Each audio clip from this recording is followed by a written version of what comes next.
8వ తారీఖున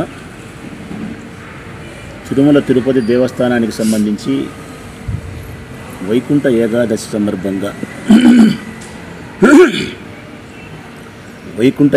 సందర్భంగా ఘోరమైనటువంటి విషాదకరమైనటువంటి సంఘటన. దేవదేవుణ్ణి ఏడుకొండల వారిని వైకుంఠ ద్వారం గుండా ప్రవేశించి దర్శించుకోవాలన్న భక్తిభావంతో ఎవరైతే టోకన్ల కోసం నిరీక్షిస్తూ ఉన్నారో 6 మంది చనిపోవడం, దాదాపు 45 మంది తీవ్రమైనటువంటి గాయాలతో హాస్పిటల్ పాల్గొనడం, ఊపిరాడక. దీన్ని ప్రమాదం అన్నామా, స్వయంకృత అపరాధం అన్నామా? ప్రభుత్వం చేసిన స్వయంకృత అపరాధం అన్నామా, ప్రమాదం అన్నామా? నేనైతే ప్రమాదం అని అనలేను. ప్రమాదం అన్నది మనకు తెలియకుండా, మన తప్పిదం లేకుండా జరిగే వాటిని ప్రమాదం అనొచ్చు. ఇప్పుడు భూకంపం వస్తుంది, ప్రమాదం. అగ్ని ప్రమాదం సంభవించింది, తుఫాన్లు వచ్చినాయి, వరదలు వచ్చినాయి, ఏదైనా ప్రమాదం జరిగిందంటే ఒక అర్థం ఉంది. ఇది ప్రభుత్వం యొక్క స్వయంకృత అపరాధమే. కేవలం సామాన్యమైనటువంటి ప్రజల యొక్క ప్రాణాలకు విలువ లేదు ఈ ప్రభుత్వానికి. ఇది నేను స్పష్టంగా చెప్తా ఈ మాట. ఈ ప్రజలు కూడా అర్థం చేసుకోవాలా. ఈ ఆంధ్రప్రదేశ్ రాష్ట్రంలో ఉండే యావత్ ప్రజానికానికి 2 చేతులెత్తి నమస్కరించి చెప్తా ఉన్నా, విజ్ఞప్తి చేస్తూ ఉన్నా. సామాన్యమైన ప్రజల యొక్క ప్రాణాలకు ఈ ప్రభుత్వము ప్రాధాన్యతనివ్వదు. చంద్రబాబు నాయుడు యొక్క ప్రభుత్వము భక్తుల యొక్క మనోభిప్రాయాలకు విలువ లేదు.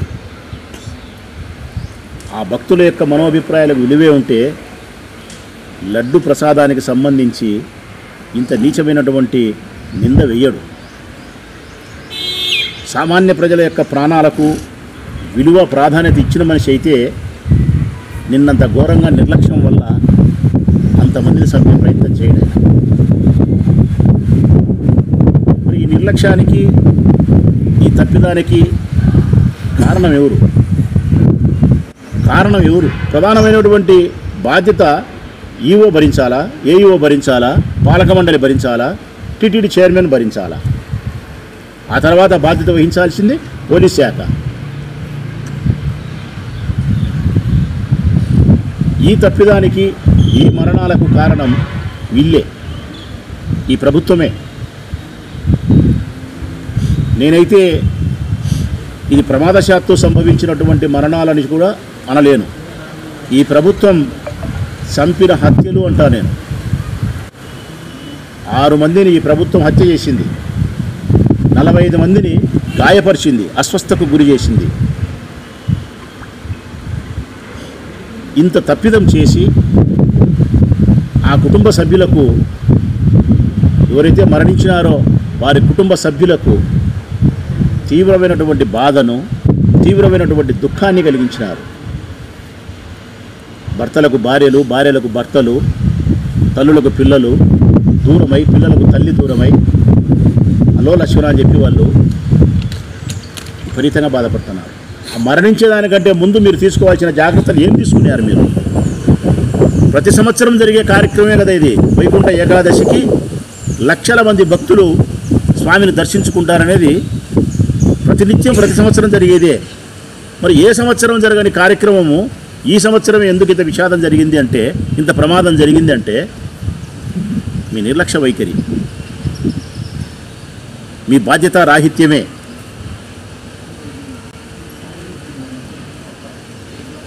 రాష్ట్ర ప్రజలందరూ కూడా అసహించుకుంటున్నారు ఈ ప్రభుత్వాన్ని. వాగ్దానము భంగం చేసినారు, మాట ఇచ్చి ప్రజలకు సంక్షేమ పథకాలు తప్పినారు, కక్ష సాధింపు చర్యలతో కేసులు పెడుతున్నారు, మహిళలకు రక్షణ లేకుండా వారి మానానికి ప్రాణానికి లేకుండా పోయింది. అభివృద్ధి కార్యక్రమాలు లేవు.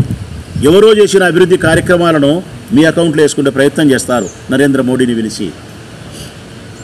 ఇదిగో మళ్ళీ అడపాదడప తుఫాన్లని కొంతమంది, ఇట ప్రమాదాలని మరికొంతమంది పొట్టన పెట్టుకుంటానే ఉండారు. రాష్ట్ర ప్రజలందరూ ఎందుకు ఓటేసినామా, ఎందుకు ఈ ప్రభుత్వాన్ని మనము ఏర్పాటు చేసుకున్నామని చెప్పి తీవ్రంగా బాధపడే పరిస్థితుల్లో ప్రజలు ఉండారు. ఈ దేశంలో, ఈ రాష్ట్రంలో సామాన్యమైన ప్రాణాలంటే గన అత్యంత సులకన అభిప్రాయం, గడ్డి పరకతో సమానం. ఆ ఏమిలే ఆ బీదనాకుడు ఉంటేం పోతేం, వాడు ఉండి లోకానికి అంత బలహీనమైనటువంటి అభిప్రాయం మీకుంది. ఇది మారాల.